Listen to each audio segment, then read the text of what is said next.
మరి మొదటి నుండి కూడా మరి ముఖ్యమంత్రిగా బాధ్యతలు చేపట్టినటువంటి రేవంత్ రెడ్డి గారి యొక్క నిర్ణయాల వెనకాల చాలా స్పష్టంగా వాల్యూమ్ మొదటి నుండి కూడా మరి ముఖ్యమంత్రి రేవంత్ రెడ్డి గారు తీసుకున్న నిర్ణయాల వెనకాల అనుభవ రాహిత్యం, అవగాహన రాహిత్యం, అనాలోచిత మరి నిర్ణయాలని స్పష్టంగా కనపడతా ఉన్నాయి. వారు ఏ నిర్ణయం తీసుకున్నా సరే అవన్నీ కూడా వారికి బూమరాంగ్ అవుతూ మరి ఆ నిర్ణయాల వెనకాల మరి దానికి సంబంధించినటువంటి మరి స్టేక్ హోల్డర్స్ ఎవరే కానీ, అటు విద్యార్థులు కానీ, అటు కార్మికులు కానీ, వ్యవసాయం పైన ఆధారపడేటువంటి మరి వ్యవసాయదారులు కానీ అందరూ కూడా వారు తీసుకున్న నిర్ణయంతో ఇబ్బంది పడుతున్నటువంటి సంగతి మన గత 5-6 నెలల నుంచి మనం చూస్తూ ఉన్నాం.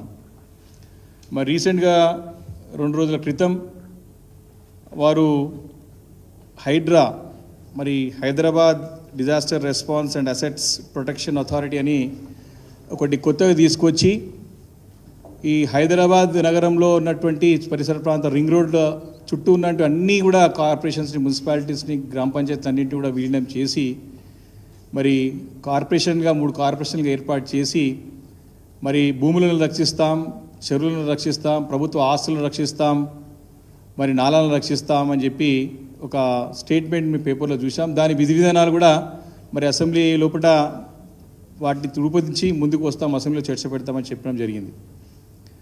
కానీ ఇదంతా కూడా మరి ఒక స్థానిక సంస్థల యొక్క స్ఫూర్తికి, లోకల్ బాడీ స్పిరిట్కి విరుద్ధంగా పనిచేస్తున్నట్టు చాలా స్పష్టంగా కనపడతా ఉంది. మరి స్వర్గీయ రాజీవ్ గాంధీ గారు కన్న కళలు అయితే మరి రాజ్యాంగంలో సవరణలు 73, 74 సవరణల ద్వారా అధికార వికేంద్రీకరణ జరగాల, మరి పౌరులు కూడా భాగస్వాములు కావాలా ఈ యొక్క పరిపాలన అని చెప్పేసి వారు చాలా స్పష్టంగా అమెండ్మెంట్స్ తీసుకొచ్చారు. 73, 74 అమెండ్మెంట్ తీసుకొచ్చారు. కానీ దానికి విరుద్ధంగా, ఆ యొక్క స్పిరిట్కి విరుద్ధంగా ఈరోజు రేవంత్ రెడ్డి గారు నిర్ణయాలు తీసుకున్నట్టు స్పష్టంగా అర్థమవుతా ఉన్నది.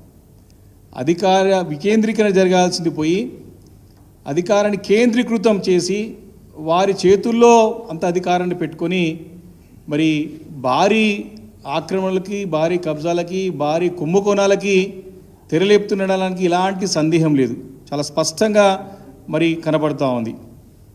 చాలా అంటే చాలా క్లియర్గా, క్లారిటీగా మరి ఈరోజు స్థానికంగా మరి దగ్గర ఈ రింగ్ రోడ్ లోపల మనకి జిహెచ్ఎంసీతో పాటు కలుపుకుంటే 8 కార్పొరేషన్స్, జిహెచ్ఎంసీ ప్లస్ 7 కార్పొరేషన్స్, అదేవిధంగా 20 మున్సిపాలిటీస్, 33 గ్రామ పంచాయతీస్ ఉన్నాయి. వీటన్నిటినీ కూడా అంటే ఇవి చాలా విలువగల భూములు వీటిలో ఉంటాయి, చాలా విలువగల ఆస్తులు దీంట్లో ఉంటాయి. మరి అక్కడ స్థానికంగా ఉన్నటువంటి ప్రజాప్రతినిధులకి అంటే ప్రజలకి ప్రాతినిధ్యం లేకుండా కేవలం 3 కార్పొరేషన్లు పెట్టి పెత్తనం చేయాలంటే ప్రయత్నం జరుగుతూ ఉంది. దీన్ని బీఆర్ఎస్ పార్టీ తీవ్రంగా ఖండిస్తూ ఉంది, దీన్ని వ్యతిరేకిస్తుందని చెప్పి నేను స్పష్టంగా ఈ సందర్భంగా మనవి చేస్తూ ఉన్నాను. 2007 సంవత్సరంలో మరి అప్పటి కాంగ్రెస్ ప్రభుత్వంలో మరి అప్పుడున్నటువంటి ఎంసీహెచ్లో సుమారు 100 డివిజన్లు ఉండే, 100 డివిజన్స్ ఉండే. మరి అప్పుడున్నటువంటి ఎంసీహెచ్లో శివారు ప్రాంతాల్లో ఉన్నటువంటి 13 మున్సిపాలిటీలు అంటే ఈరోజు ఎల్బీనగర్ కానివ్వండి, అదేవిధంగా ఉప్పల్ కానివ్వండి, కాప్రా కానివ్వండి, మల్కాజ్గిరి, అల్వాల్, కుత్బుల్లాపూర్, కుక్కట్పల్లి, షేర్లింగంపల్లి, ఈ రకంగా శివారు ప్రాంతాల్లో ఉన్నట్టు సుమారు 13 మున్సిపాలిటీలని విలీనం చేస్తూ మరి కార్పొరేషన్లో కలపడం జరిగింది హైదరాబాద్లో. అంటే అప్పటికీ ఆ మున్సిపాలిటీస్ అన్నీ కూడా, ఈ 13 మున్సిపాలిటీలు అన్నీ కూడా స్పెషల్ గ్రేడ్, ఫస్ట్ గ్రేడ్ మున్సిపాలిటీలు, భారీ బడ్జెట్తో కూడినట్టు మున్సిపాలిటీలుగా ఉండే. అప్పుడు మున్సిపాలిటీలో చాలా చక్కగా అభివృద్ధి జరిగింది. ఆ మున్సిపాలిటీలన్నింటినీ కూడా ఫస్ట్ ఫామ్ చేసింది 1987-88లో. ఈ అన్ని మున్సిపాలిటీస్ అన్ని ఫామ్ అయింది కూడా సుమారు అప్పుడు 1987 ఆ ప్రాంతంలో. అప్పుడు నందమూరి తారక రామారావు గారు, స్వర్గీయ తారక రామారావు ఉన్నటువంటి ఫామ్ అయిన మున్సిపాలిటీస్ అవన్నీ కూడా అప్పుడు అన్ని 3rd గ్రేడ్ మున్సిపాలిటీస్ అవన్నీ కూడా అప్పుడు కొత్తగా గ్రామ పంచాయతీల నుంచి మున్సిపాలిటీ అయిన ప్రాంతాలు శివారంతా కూడా. కాబట్టి దగ్గర మరి 1987 నుంచి తీసుకుంటే మరి 2005 వరకు కూడా ఇవన్నీ మున్సిపాలిటీస్గా ఒకటొకటి స్టెప్ ఎత్తుకుంటూ స్పెషల్ గ్రేడ్ మున్సిపాలిటీస్ వరకు వచ్చి భారీ బడ్జెట్తో కూడిన మున్సిపాలిటీస్ని హైదరాబాద్లో 2007లో కలపడం జరిగింది. అప్పుడు కూడా తీవ్ర వ్యతిరేకత మరి ఆ రోజు వ్యక్తమైంది. మరి మున్సిపాలిటీని తీసుకుపోయి కూడా హైదరాబాద్ నగరంలో కలిపితే ఇక్కడ సేవ్ అవుతుంది, ఇక్కడ ప్రజలకి తమ యొక్క సమస్యలని పరిష్కరించడానికి మరి సరైన వేదిక ఉండదు. ఏ చిన్న సమస్య అయినా సరే హెడ్ ఆఫీస్ పోవాల్సి వస్తుంది. మరి ఇదంతా కూడా అధికారాన్ని అంతా కూడా కేంద్రీకృతం చేస్తున్నారని చెప్పి ఆ రోజు మరి అపోజ్ చేసినా మరి రోజు కాంగ్రెస్ పార్టీ 2007లో మరి కలపడం జరిగిందని చెప్పి సందర్భంగా మనం చేస్తున్నాను.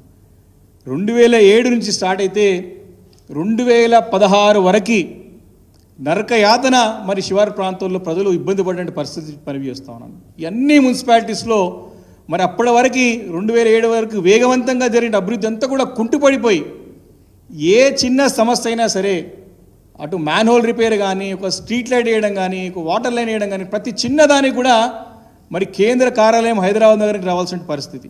దీంట్లో ఎవరు ప్రత్యక్షంగా ఇబ్బంది పడ్డారు, ఎవరు నష్టపోయారంటే ప్రజలు నష్టపోయినారు, పౌర సంఘాలు నష్టపోయినారు, రెసిడెన్స్ వెల్ఫేర్ అసోసియేషన్స్ నష్టపోయినారు, సీనియర్ సిటిజన్స్ నష్టపోయినారు. చాలా అంటే చాలా ఇబ్బందికరమైన పరిస్థితుల్లో మరి ఆ రోజు చూసినాం. మేము కూడా మా ప్రాంతానికి చెందిన వాళ్ళం కాబట్టి చాలా అంటే చాలా కష్ట నష్టాలతో కూడుకొని మెల్లిమెల్లిగా ముందుకు పోయి మళ్ళీ బీఆర్ఎస్ ప్రభుత్వం వచ్చిన తర్వాత ఆ రోజు కేటీఆర్ గారు బాధ్యత చేపట్టిన తర్వాత 2016లో ఆ సర్కిల్స్ని పెంచుకొని, జోన్స్ పెంచుకొని, ఈ యొక్క సర్కిల్స్లో అప్పుడు డిప్యూటీ కమిషనర్ అంటే డమ్మీ కమిషనర్గా ఉంటామండి. అప్పటి వరకు పవర్ఫుల్ ఉన్నటువంటి కమిషనర్ సర్కిల్స్ ఉంటారో వారిని హోదాని డిప్యూటీ కమిషనర్ చేసి ఏం అధికారాలు లేకుండా ఇబ్బందికర పరిస్థితి ఉండే, డమ్మీ కమిషనర్స్ ఉండే. తర్వాత 2016లో ఈ సర్కిల్స్ అన్నింటిని, మున్సిపల్ సర్కిల్స్ అన్నింటినీ కూడా బలోపేతం చేసి, జోనల్ సిస్టమ్ని బలోపేతం చేసి, వారికి అధికారాలు ఇచ్చి మెల్లిమెల్లిగా అభివృద్ధి చేసుకుంటూ మరి మొన్నటి వరకు కూడా ముందుకు వచ్చాం. మరి వాటి ఫలితమే చక్కగా పనిచేసాం. కాబట్టే మొన్న గ్రేట్ హైదరాబాద్లో అన్ని సీట్లు ఒకటే ఒక సీట్ తప్ప మరి అన్ని సీట్లు కూడా మేము గెలుచుకోగలిగాం, చాలా భారీ మెజార్టీతో గెలుచుకోగలిగినాం.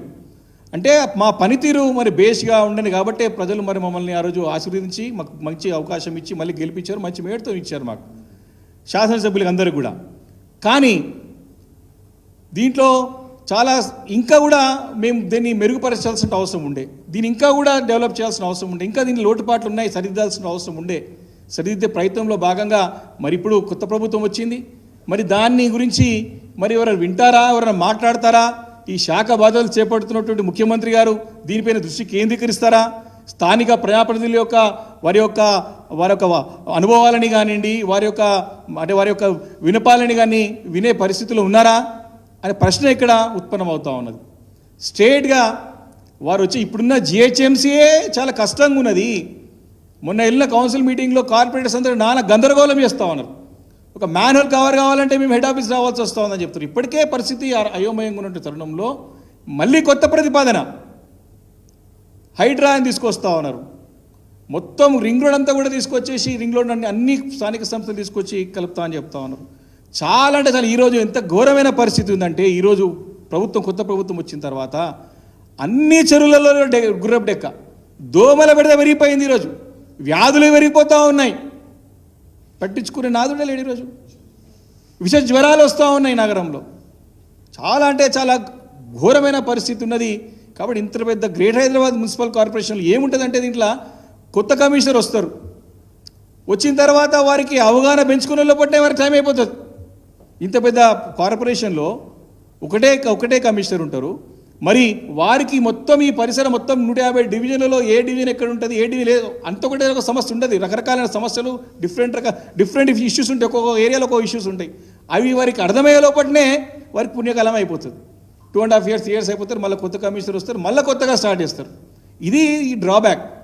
కాబట్టి గత 10 సంవత్సరాలు మేము ఏకతాటిపై ఉన్నాం. కాబట్టి మరి అక్కడ మంత్రి గారు ఉన్నారు కాబట్టి, మాకు కేటీఆర్ గారు మంత్రిగా ఉండే కాబట్టి, మేమందరం కూడా శాసనసభ్యులు ఉన్నాం కాబట్టి ఆ రోజు ఒకటొకటి అధిగమించుకుంటూ, నాలాల సమస్య పరిష్కరించుకుంటూ, ట్రాఫిక్ సమస్య అధిగమించుకుంటూ చాలా చక్కగా ఒకటొక స్టెప్ బై చేసుకుంటూ వచ్చాం.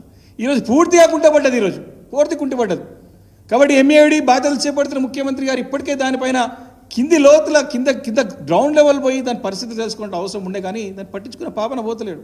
అదిగాక మళ్ళీ ఇప్పుడు కొత్త ప్రతిపాదన ఏది, ఇప్పుడు ప్రస్తుతం ఉన్నటువంటి 7 కార్పొరేషన్స్ ఏవైతున్నాయో రింగ్ రోడ్ లోపల ప్లస్ గ్రేట్ హైదరాబాద్ కార్పొరేషన్, 8 కార్పొరేషన్స్తో పాటు 20 మున్సిపాలిటీలు, దాదాపు 20 మున్సిపాలిటీస్ ఉన్నాయి.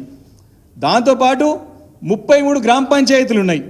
అంటే వీటన్నిటిని కూడా కలిపి దీంట్లో ఉన్నాడు కాపాడుతూ ఆల్రెడీ మీకు ఇప్పుడు హైడ్రా అనే కొత్త పేరు తీసుకొచ్చి ఇప్పుడు వారు మార్పు అనే ఒక స్లోగన్తో వస్తారు తప్ప వారు మార్పు అనే ట్రాన్స్లో పడిపోయి, మార్పు అనే పిచ్లో పడిపోయి అసలే పరిపాలన గాలికి వదిలేస్తున్నాడు.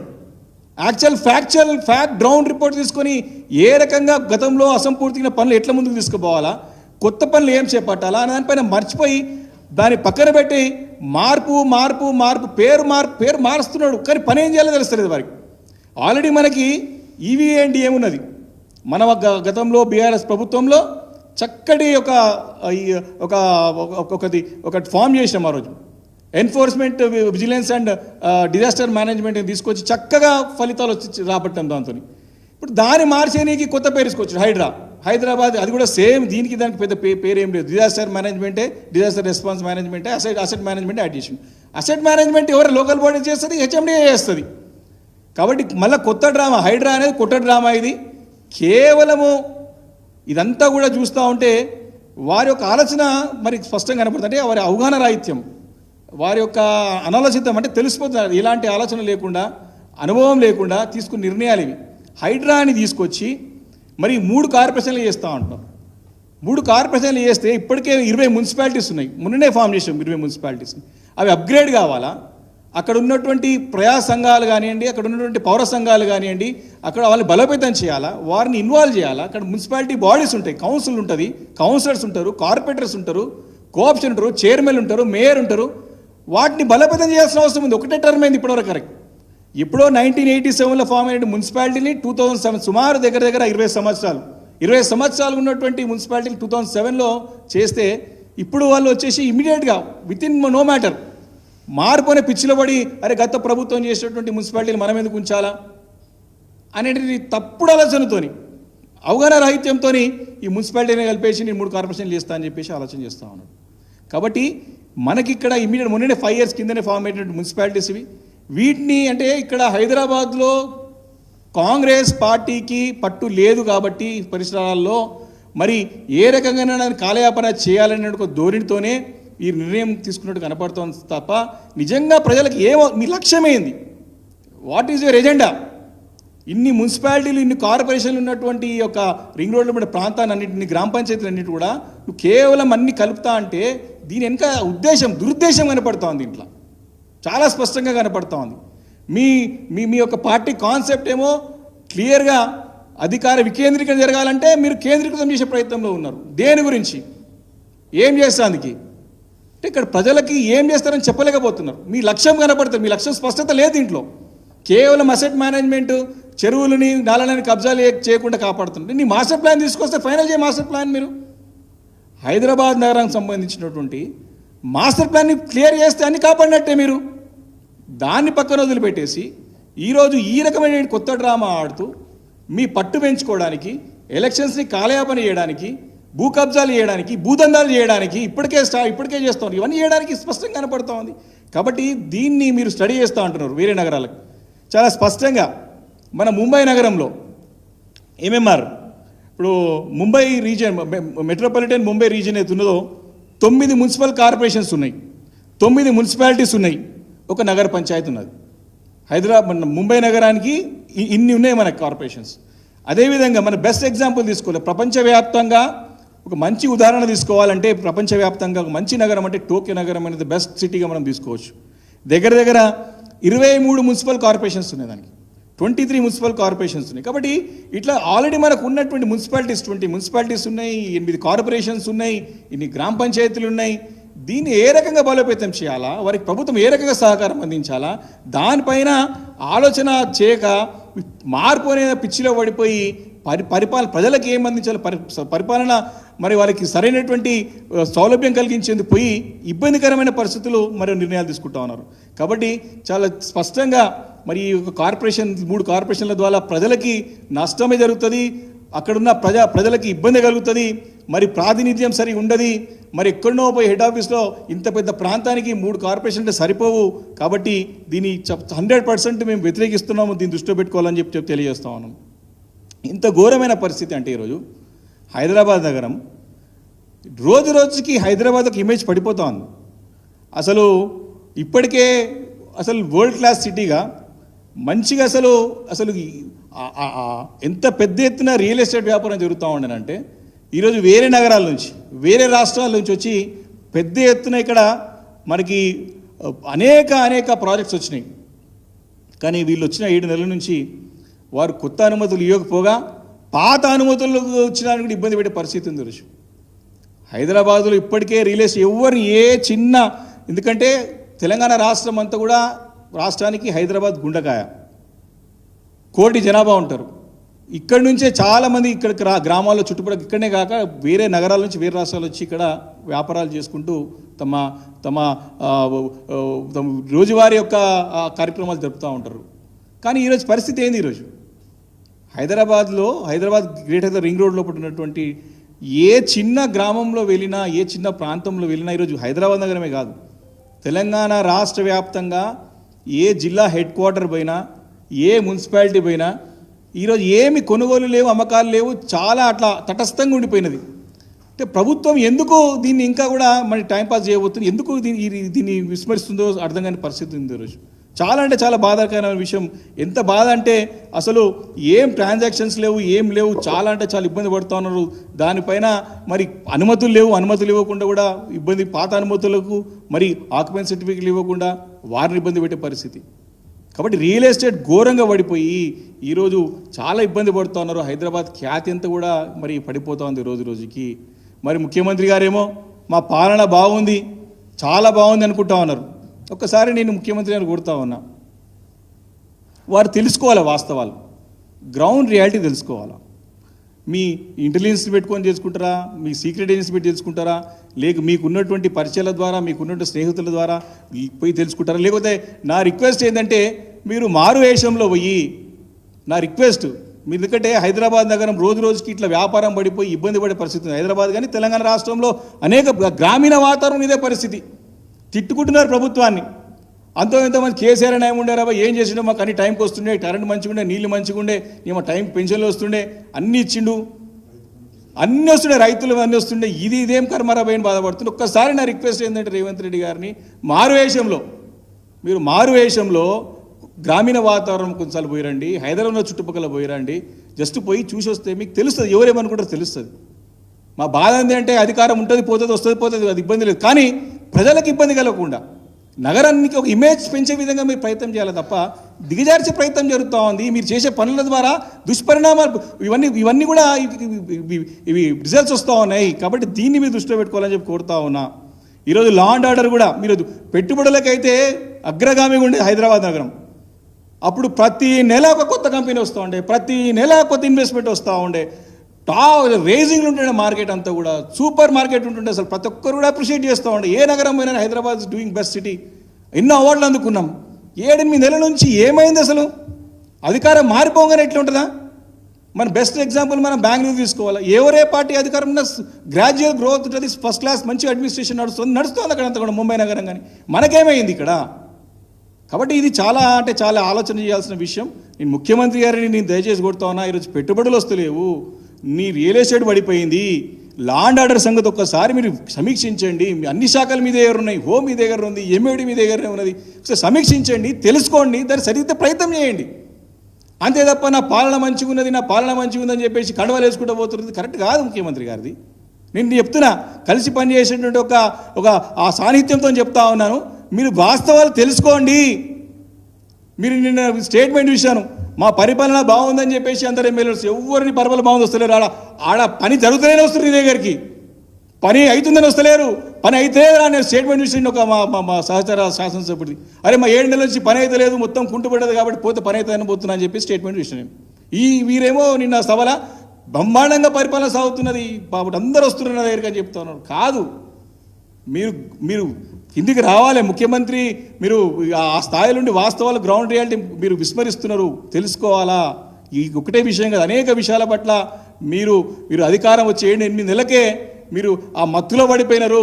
వాస్తవాలు గ్రహించే పరిస్థితులు లేరు, వాస్తవాలు తెలుసుకోవాలని చెప్పేసి నేను సందర్భం కోరుతా ఉన్నాను. కాబట్టి నేను చాలా స్పష్టంగా ఏదైతే ఈరోజు ఉన్నదో స్టేట్మెంట్ ఏదైతే ఉందో హైడ్రా అనేది కాన్సెప్ట్ తీసుకొచ్చి 3 కార్పొరేషన్ చేస్తున్నారో మేము దీన్ని తీవ్రంగా వ్యతిరేకిస్తూ ఉన్నాం. గతంలో ఉన్నటువంటి 20 మున్సిపాలిటీలు 7 కార్పొరేషన్లు, హైదరాబాద్ కాక 7 కార్పొరేషన్లు ఉన్నాయి, 33 గ్రామ పంచాయతీలు ఉన్నాయి. వీటికి టైంలో ఎలక్షన్స్ పెట్టండి. 33 గ్రామ పంచాయతీకి అన్ని గ్రామ పంచాయతీలు ఖచ్చితంగా ఎలక్షన్ పెట్టాలి. రేపు జనవరిలో మున్సిపాలిటీస్ యొక్క term 20 municipalities plus 7 corporations term అయిపోతుంది. అన్ని మున్సిపాలిటీస్తో పాటు అన్ని కార్పొరేషన్స్తో పాటు రాష్ట్రంలో ఇక్కడ కూడా ఎలక్షన్స్ పెట్టాలి. దీన్ని కాలయాపన చేసే పని పెట్టకండి, టైంపాస్ చేసే పని పెట్టకండి. హైదరాబాద్ ప్రజలు ఇప్పటికే మేము గతంలో చాలా కష్టాలు ఎదుర్కొన్నాం, 10 సంవత్సరాలు ఇబ్బంది పడ్డాం 2007 నుంచి 16 వరకు. కాబట్టి మీరు ఈ ప్రయత్నం మానేసి మున్సిపాలిటీస్ని అప్గ్రేడ్ చేసుకుంటూ బలోపేతం చేసుకుంటూ మీరు చేయాలని చెప్పేసి నేను కోరుతా ఉన్నా. దయచేసి మీరు మార్పు అనే మత్తులో పడి పాలనని పరిపాలనని గాలికి వదిలేకేయండి. మీరు పేరు మారుస్తున్నారు, ఇబ్బంది లేదు, కానీ ఆ పనితీరు కూడా చూడండి. హరితహారాన్ని ఈరోజు వన మహోత్సవం అని పేరు పెట్టినారు, ఓకే, బట్ ఏం జరుగుతుంది అసలు చూసిరా? అసలు ఒక్కసారి ప్రతి పేరు రైతు బంధుని రైతు భరోసా అని చెప్పి పడ్డదా పైసలు? అసలు ఏమన్నా ఒక్కటి కాదు, ఒక స్కీమ్స్ పక్క రాష్ట్రంలో ఒకటే ఫస్ట్ రాగానే రిట్రస్పెక్టివ్తో పాటు పెన్షన్ ఇచ్చినారు, 4,000 రూపాయలతో పాటు 3 యాడ్ చేసి పెన్షన్ ఇచ్చినారు. అక్కడ రాష్ట్రం కంపేర్ చేస్తున్నారు, బ్రహ్మాండంగా జరుగుతుంది పక్క రాష్ట్రంలో, మనకేమవుతుంది రియల్ ఎస్టేట్ అందరూ కూడా అక్కడ పోతామంటారు. అక్కడ లేదు, ఏం లేదు, పోతానికి రెడీ అవుతున్నారు. కాబట్టి ఇవన్నీ కూడా ఆలోచన చేసి వాస్తవాలు గ్రహించి మరి తప్పుడు నిర్ణయాలు తీసుకోకుండా దీనిపైన 1-10 సార్లు అధ్యయనం చేసి మరి మనకు ఉన్నటువంటి ప్రస్తుతం మున్సిపాలిటీస్ మరి మొన్ననే రీసెంట్గా ఫామ్ అయినాయి కాబట్టి వాటిని బలోపేతం చేయండి. కార్పొరేషన్స్ మున్సిపాలిటీస్ని వాటిని ఎంకరేజ్ చేయండి. సో దట్ ఫ్యూచర్లో మళ్ళీ మీరు కార్పొరేషన్ పెద్ద చేయాలంటే మర్జ్ చేయాలంటే కూడా వారికి ఆ స్తోమత ఉండాలా, వారికి ఆ పేయింగ్ కెపాసిటీ, ట్యాక్స్ కట్టే కెపాసిటీ రావాలా. కాబట్టి ఇవన్నీ జరగాలంటే ఈ అనుభవాలన్నీ కూడా దృష్టిలో పెట్టుకొని మీరు దయచేసి చేయాలా. మీరు దయచేసి సినిమా చూపించే పని బంద్ చేయండి. కొత్తగా 3D సినిమా ఏం స్క్రీన్ లేకుండా ఏం లేకుండా ఇక ముఖ్యమంత్రి గారు మాటలు చెప్తా ఉంటే కల్కి సినిమా పనికిరాదు. మనకి కల్కి సినిమా పనికిరాదు, 3D సినిమా వాటికి అద్దాలు చూసే అవసరం, అద్దాలు లేకుంటే 3D మూవీ చూపిస్తున్నాడు. న్యూయార్క్ సిటీ చేసేస్తా అంటాడు, మహేశ్వరంలో పోయి న్యూయార్క్ సిటీ చేసేస్తాడు. న్యూయార్క్ సిటీ 200 సంవత్సరాలు పట్టింది కట్టనికి. న్యూయార్క్ సిటీ తలదన్నే విధంగా మహేశ్వరంలో సిటీ చేస్తా అంటాడు. మళ్ళీ ఇంకోటి ఏంది, శంషాబాద్లో మెడికల్ టూరిజం ల్యాబ్ పెడతారు, మెడికల్ టూరిజం హబ్ పెడతా అంటారు. అంటే ఏం చేస్తారు మెడికల్ టూరిజం శంషాబాద్లో ఎక్కడ చేస్తారు? మూడోది వచ్చి రాజకొండలో ఫిలిం ఇండస్ట్రీ కడతాడు. అంటే సినిమా తీయకుండానే సినిమా, అంటే ఈ మామూలు సినిమా కూడా కాదు, 3D మూవీ చూపిస్తున్నాడు, 3 డైమెన్షనల్ మూవీ మనకు చూపిస్తున్నాడు. ఎట్లుందంటే ముఖ్యమంత్రి గారి ఉట్టికెక్కలేని వాడు స్వర్గానికి ఎగిరినట్టుంది. కాబట్టి గ్రౌండ్ రియాలిటీ తెలుసుకోండి. మేము గతంలో తీసుకున్న పనులు పూర్తి చేయండి. ఒక ఫ్లైఓవర్ ఓపెన్ చేయడానికి ఇబ్బంది పడుతూ ఉన్నారు. కాబట్టి దయచేసి గతంలో ఎన్నో ప్రభుత్వాలు వచ్చినాయి పోయినాయి. గతంలో చంద్రబాబు నాయుడు గారు ముఖ్యమంత్రి ఉన్నప్పుడు ఒక కాన్సెప్ట్తో వచ్చినారు, తర్వాత రాజశేఖర రెడ్డి గారు కొన్ని కంటిన్యూ చేశారు, తర్వాత మేము వచ్చి ఇంకా నెక్స్ట్ లెవెల్ తీసుకుపోయినాం, హయ్యర్ లెవెల్ తీసుకుపోయినాం. దాన్ని టాప్ సిటీగా బ్రాండ్ ఇమేజ్ తీసుకొచ్చినాం, పెట్టుబడులకి ఒక స్వర్గధామంగా తయారు చేసాం హైదరాబాద్ నగరాన్ని. మీరు నెక్స్ట్ లెవెల్ తీసుకోండి, మరి ప్రజలు హర్షిస్తారు తప్ప ఎంతసేపు మార్పు ఆనవాళ్ళు ఉండొద్దు. ఇది మంచి పద్ధతి కాదు, మంచి పరిణామం కాదు. ప్రజాస్వామ్యంలో this is not a good practice. కాబట్టి మీరు పరిపాలన పైన దృష్టి పెట్టి హైదరాబాద్ ఇమేజ్ కాపాడుతూ అటు రాష్ట్రాన్ని కూడా ముందుకు తీసుకెళ్లే ప్రయత్నం చేయాలి తప్ప మీరు ఇవన్నీ మానుకొని అందరి యొక్క అభిప్రాయాలు తీసుకొని అందరి అనుభవం ఉన్నటువంటి నాయకులు కానీ అధికారుల యొక్క మీరు ఒపీనియన్ తీసుకొని మీరు స్టెప్స్ చేయాలని చెప్పి కోరుతా ఉన్నాను. బట్ ఈ రైట్ టైం ఇప్పుడైతే ఇమీడియట్గా మాత్రం ఈ హైడ్రా అనేది పెట్టండి, మీరు పేరు మార్చి పెట్టండి, కానీ మర్జింగ్ది మాత్రం మేము తీవ్రంగా వ్యతిరేకిస్తున్నామని చెప్పి ఈ సందర్భంగా మనవి చేసుకుంటూ థ్యాంక్ యూ సెలవు తీసుకుంటాం.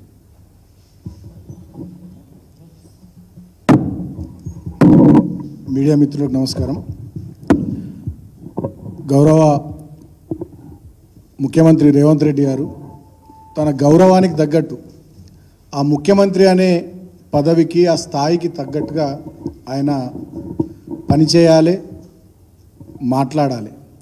కానీ ఆయన ముఖ్యమంత్రి అనేటటువంటిది మర్చిపోయి ఏదో ప్రతిపక్ష పార్టీలో ఏదో నాయకుడిగా కొనసాగుతున్నా అనేటటువంటి ధోరణితో ఆయన మాట్లాడుతున్నటువంటి తీరు నిజంగా అహంకారాన్ని, ఆయన లోపల ఉన్నటువంటి అహంభావాన్ని,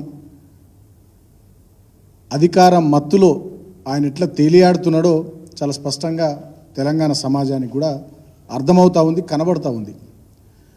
మా పార్టీ ఎమ్మెల్యేల ఇళ్ల చుట్టూ, ఎమ్మెల్సీల ఇళ్ల చుట్టూ తిరిగి కండువాలు కప్పడంలో ఉన్నటువంటి శ్రద్ధ, రాష్ట్రంలో నిరుద్యోగుల సమస్యలు పరిష్కరించడంలో కానీ నిరుద్యోగులను పిలిచి మాట్లాడడంలో కానీ ఏమాత్రం కూడా ఈ ముఖ్యమంత్రి కానీ ఈ కాంగ్రెస్ ప్రభుత్వ పెద్దలు కానీ ఎవరు కూడా చూపిస్తలేరు.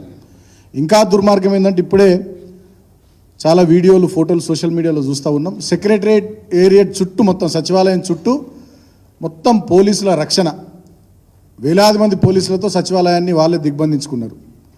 ఇక యూనివర్సిటీలు అన్నీ కూడా పోలీసుల నిర్బంధంతో, ఉస్మానియా యూనివర్సిటీ కానీ జేఎన్టీయూ కానీ అగ్రికల్చర్ యూనివర్సిటీ కానీ మొత్తం పోలీసుల నిర్బంధంతో ఆ యూనివర్సిటీలన్నీ కూడా అట్లనే తయారైపోయినాయి.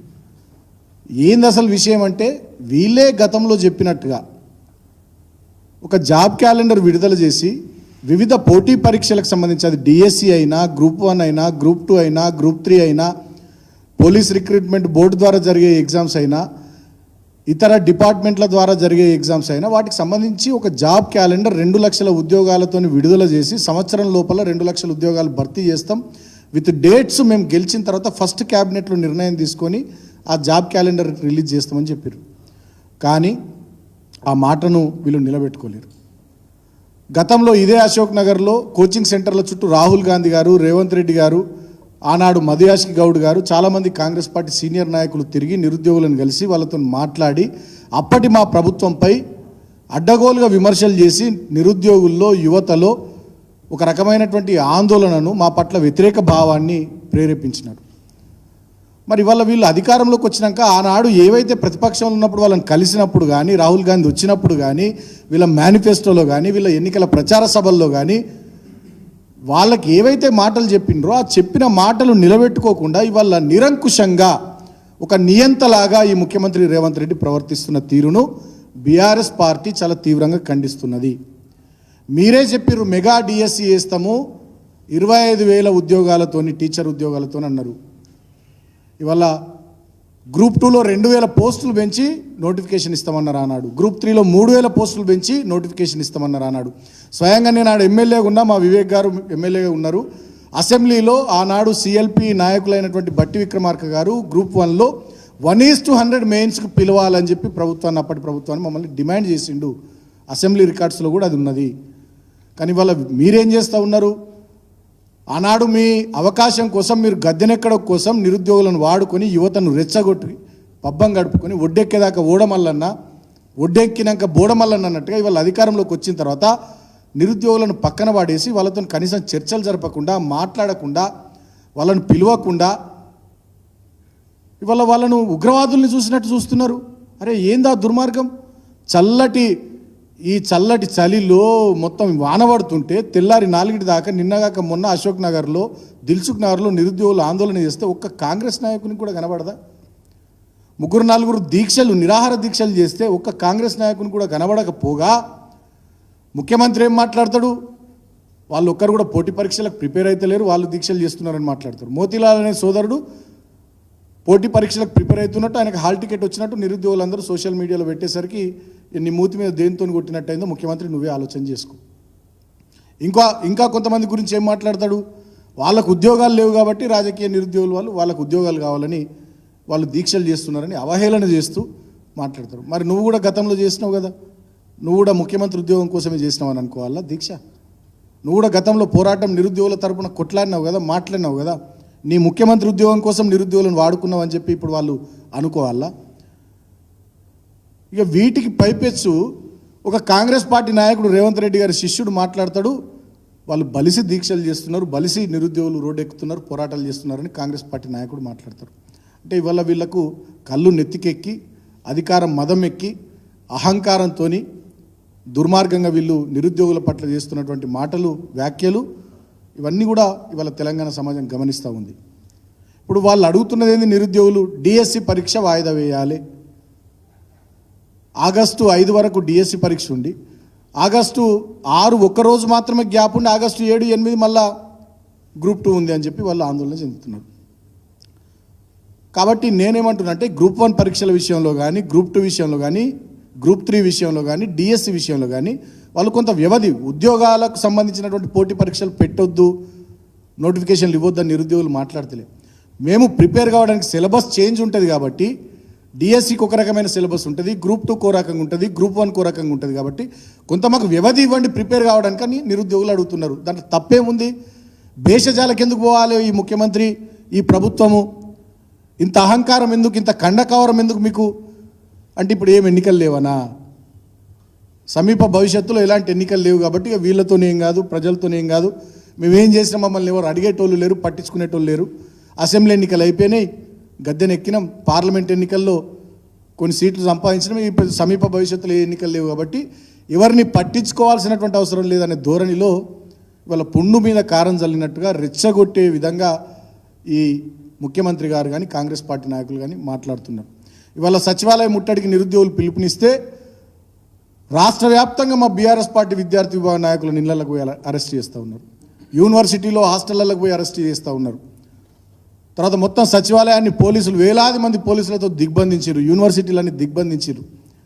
సరే ఇవాళ ఒక్కరోజు ఆపుతారు, సచివాలయం ముట్టడికి నిరుద్యోగులు పిలిపించారు కాబట్టి ఇవాళ ఒక్కరోజు కంట్రోల్ చేస్తారు. మరి రేపేంది, ఎల్లుండేంది? ఇట్లా ఎన్ని రోజులు నిరుద్యోగులతో పెట్టుకుంటారు? లక్షలాది మంది యువతతోని వాళ్ళ మనోభావాలతోని ఎన్ని రోజులు మీరు ఆటలు ఆడుకుంటారు ముఖ్యమంత్రి గారు? అడుగుతున్నాం మేము.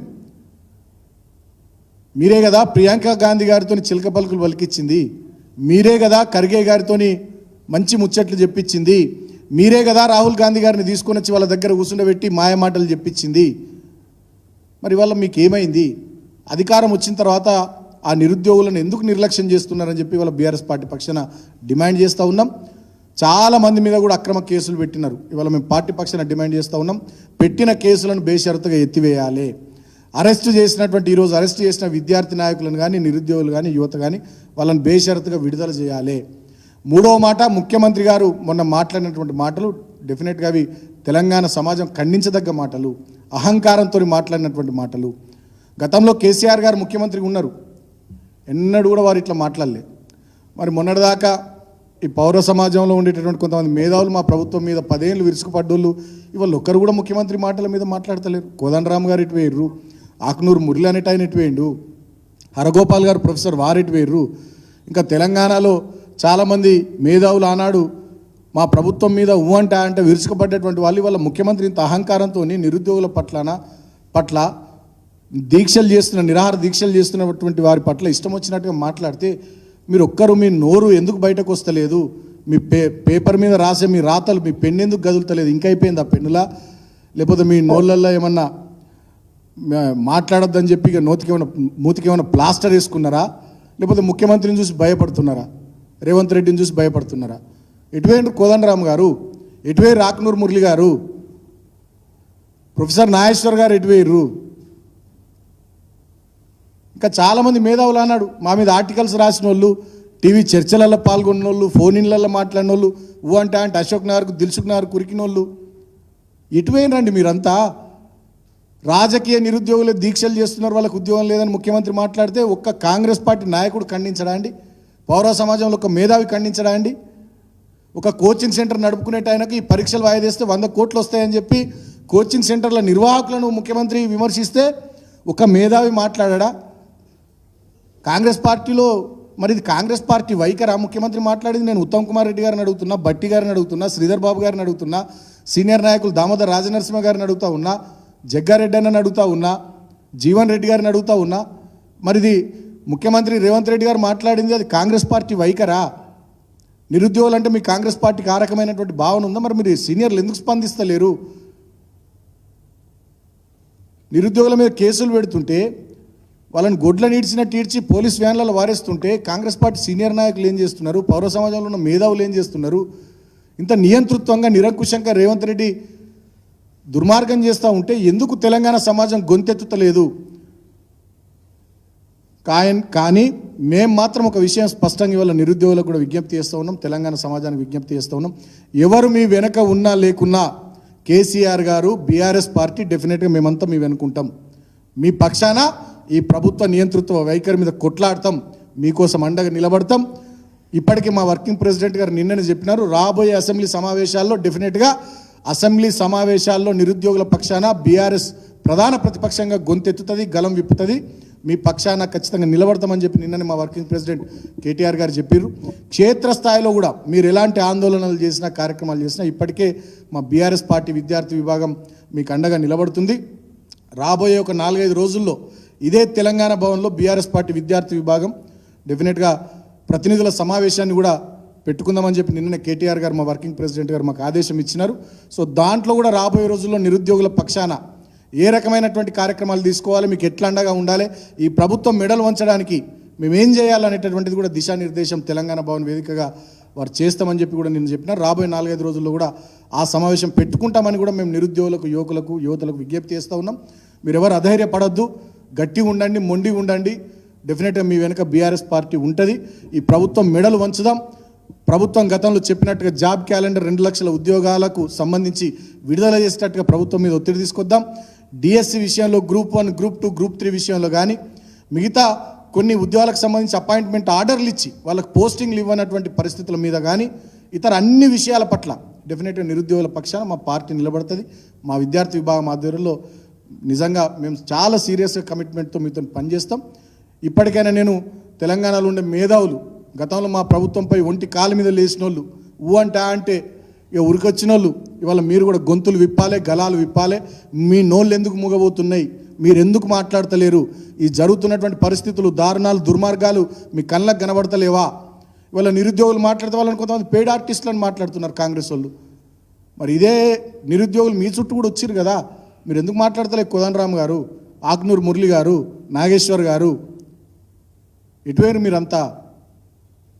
దయచేసి పౌర సమాజం కూడా, తెలంగాణలో ఉండేటటువంటి బుద్ధిజీవులు, పౌర సమాజం, మేధావులందరూ కూడా ఈ నిరుద్యోగుల సమస్యలకు సంబంధించి వాళ్ళు చేస్తున్నటువంటి పోరాటానికి మద్దతుగా అందరూ కూడా బయటకు రావాలి, మాట్లాడాలి. ఈ కమ్యూనిస్టు పార్టీలకు ఏమైనాయి నాకు అర్థమైతే, పోరాటాలే మా ఎజెండా అని చెప్పుకునే సిపిఐ కానీ సిపిఎం కానీ నిరుద్యోగులు ఇంత పెద్ద ఎత్తున రోడ్ల మీదకి వస్తుంటే కమ్యూనిస్టు పార్టీలు ఎందుకు మాట్లాడతలేవు? మేము అడుగుతూ ఉన్నాం, మీకు బాధ్యత లేదా? మీకు న్యాయం అనిపిస్తుందా ముఖ్యమంత్రి మాట్లాడే మాటలు? కాంగ్రెస్ పార్టీ నాయకులు చేసేటటువంటి విమర్శలు, నిరుద్యోగుల ఆత్మస్థైర్యాన్ని దెబ్బతీసేటట్టుగా వాళ్ళు చేస్తున్నటువంటి వ్యాఖ్యలు మీకు కరెక్ట్ అనిపిస్తున్నాయా? కమ్యూనిస్ట్ పార్టీలకు మేము కూడా అడుగుతూ ఉన్నాం. అందరం భుజం భుజం కలుపుదాం, చేయి కలుపుదాం. ఖచ్చితంగా మార్పు పేరిట అధికారానికి వచ్చి అధికారం మత్తులో ఊగుతున్నటువంటి రేవంత్ రెడ్డి ప్రభుత్వం కళ్ళు తెరిచేటట్టుగా, నిరుద్యోగుల పక్షాన ఇచ్చిన మాట నిలబెట్టుకునేటట్టుగా అన్ని ప్రజా సంఘాలు, అన్ని పౌర హక్కుల సంఘాలు, అందరు మేధావులు, అన్ని పార్టీలు నిరుద్యోగుల పక్షాన నిలబడాలి, వారితో కలిసి రావాలని చెప్పి సందర్భంగా మా పార్టీ తరఫున కూడా నేను పేరు పేరున విజ్ఞప్తి చేస్తూ ఉన్నా. Thank you.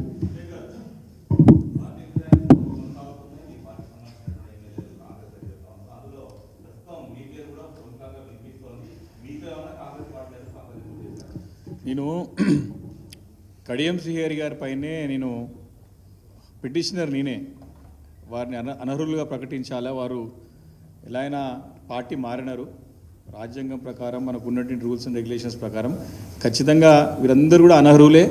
ఖచ్చితంగా అనర్హులు పిటిషన్ వేసినాం కోర్టులో. మేము డెఫినెట్గా ఎవరైతే పార్టీ మారిన ఎమ్మెల్యేలు ఎవరుతున్నారో అందరూ కూడా తప్పకుండా ఈరోజు కాకుండా కొన్ని రోజుల్లో డెఫినెట్గా వారు అనర్హులుగా ప్రకటించబడతారు.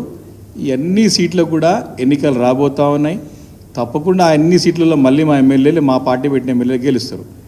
ఇదంతా కూడా రాజకీయాల్లో హత్యలు ఉంటాయి, ఆత్మహత్యలు ఉంటాయని చెప్తారు. కాబట్టి ఈ యొక్క ఆత్మహత్య ప్రయత్నం అంతా కూడా ముఖ్యమంత్రి గారే చేసుకుంటున్నారు. రేవంత్ రెడ్డి గారు తన ఏదో నేను బలం పెరుగుతుంది అనుకుంటున్నాను, కానీ ఆయన ఇది ఒక ఆత్మహత్య ప్రయత్నం అని నాకు అర్థమవుతలేదు. కాబట్టి it is going to be suicidal attempt to honourable CM Revanth Reddy గారు. కాబట్టి స్పష్టంగా తప్పకుండా ఎన్నికలు రాబోతాయి. వచ్చిన దాంట్లో ఇప్పుడు పోయిన సభ్యులకి అందరికీ ఎమ్మెల్యే కాంగ్రెస్ టికెట్లు ఇస్తారో ఈరోజు ఒక డౌట్ ఉన్నది.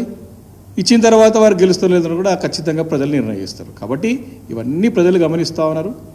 ఇది చాలా అంటే వారు చెప్పిన మాటలకి చేసే చేతలకి చాలా డిఫరెన్స్ ఉంది. Ground reality is entirely different. అందుకే నేను ముఖ్యమంత్రి గారిని మారు వేషంలో సార్ గ్రౌండ్ పోయిరమ్మని చెప్తా ఉన్నా. వీళ్ళు ద ఫ్యాక్ట్స్ అందరూ కూడా అభివృద్ధి చూస్తారు అనుకుంటారు, కానీ తప్పు అది. కాబట్టి ఇట్స్ వెరీ క్లియర్. కేసీఆర్ గారి నాయకత్వంలో మరి మొన్న జరిగిన ఎన్నికల్లో తెలంగాణ రాష్ట్రంలోనే 119 నియోజకవర్గాలు హైయెస్ట్ మెజారిటీ వచ్చింది నాకు. కాబట్టి మా ప్రజలు ఎంతో ఆశతోని, ఎంతో అభిమానంతో నన్ను గెలిపించినారు. కాబట్టి వారి యొక్క నమ్మకాన్ని, వారి యొక్క నా పైన పెట్టిన విశ్వాసాన్ని ఎప్పుడు వమ్ము చేయను. ప్రజలకి నన్ను గెలిపించిన ప్రజలకి వాళ్ళ పేరు నిలబెట్టే విధంగానే నేను ఉంటా తప్ప వారిని ఎప్పుడు కూడా నేను అపహాస్యం చేయను, అవహేళన చేయను.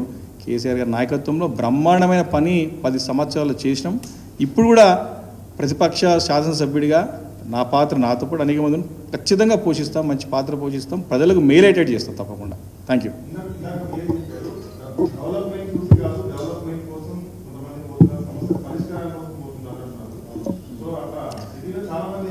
అయితే నేను చెప్పింది మీకు పాయింట్ అర్థం కాలేదు. ముఖ్యమంత్రి గారేమో అభివృద్ధి చూసి వస్తున్నారో చెప్తున్నారు, కానీ అభివృద్ధి ఎక్కడ జరుగుతలేదని చెప్తున్నాను నేను. కాబట్టి ఆ పోయినటువంటి శాసనసభ్యులు క్లియర్ చెప్తున్నారు అభివృద్ధి ఏం జరగలేదు మా దగ్గర అని పోతున్నారు. బట్ డెవలప్మెంట్ ఒకటే ఫ్యాక్టర్ కాదు కదా, రాజకీయాల్లో అనేక అంశాలు ఉంటాయి. కాబట్టి తప్పకుండా ఇప్పుడు ఎన్నో ఇష్యూస్ ఉన్నాయి మనకి. ప్రభుత్వం ఎన్నో 100 రోజుల్లో పచ్చి మోసం చేసి ఈరోజు అధికారంలోకి వచ్చింది కాంగ్రెస్ పార్టీ. ఈరోజు 100 రోజుల్లో అనేది ఎక్కడ పోయింది? ఈరోజు 100 రోజుల్లో 6 గ్యారంటీల్లో ఉన్నటువంటి 13 కాంపోనెంట్స్ 13 కాంపోనెంట్స్ అమలు చేస్తా అని చెప్పినటువంటి రేవంత్ రెడ్డి గారు వారే కాక సోనియా గాంధీ గారితో అనౌన్స్ చేయించారు, రాహుల్ గాంధీ గారితో చెప్పించారు, ప్రియాంక గాంధీ గారితో బాండ్లు రాసి ఇచ్చినారు 100 రోజుల్లో. డిసెంబర్ 9 అని చెప్పినారు ఇది రుణమాఫీ గురించి. ఈరోజు ఏం మాట్లాడుతున్నారు?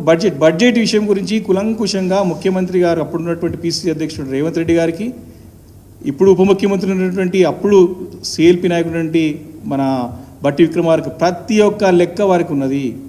వారు తెలిసి ప్రజలకు మోసం చేసినట్లు వారు ప్రజలకు క్షమాపణ చెప్పాలి. First of all already 100 days దాటిపోయింది. కాబట్టి తప్పుడు వాగ్దానాలు చేసి ప్రజలను మభ్యపెట్టి అధికారంలో వచ్చింది కాక వారు ఎప్పుడు చేస్తారో చెప్పేది ఇచ్చిపెట్టేసి ఇట్లా రాజకీయాలకి ప్రాధాన్యత ఇస్తూ పరిపాలన గాలికి వదిలేసి రాష్ట్రం 10 సంవత్సరాలుగా నంబర్ 1 స్టేట్గా తీర్చిదిద్దినటువంటి రాష్ట్రాన్ని దిగజార్చే విధంగా మరి పనులు జరుగుతూ ఉంటే ప్రజలు బాధపడుతున్నారు. ఈరోజు మీరు గ్రామీణ వాతావరణంలో వెళ్ళండి, నాకు చాలామంది కలుస్తూ ఉన్నారు. కాంగ్రెస్ పార్టీకి సంబంధించినటువంటి గ్రామీణ వాతావరణ నాయకులు చెప్తా ఉన్నారు.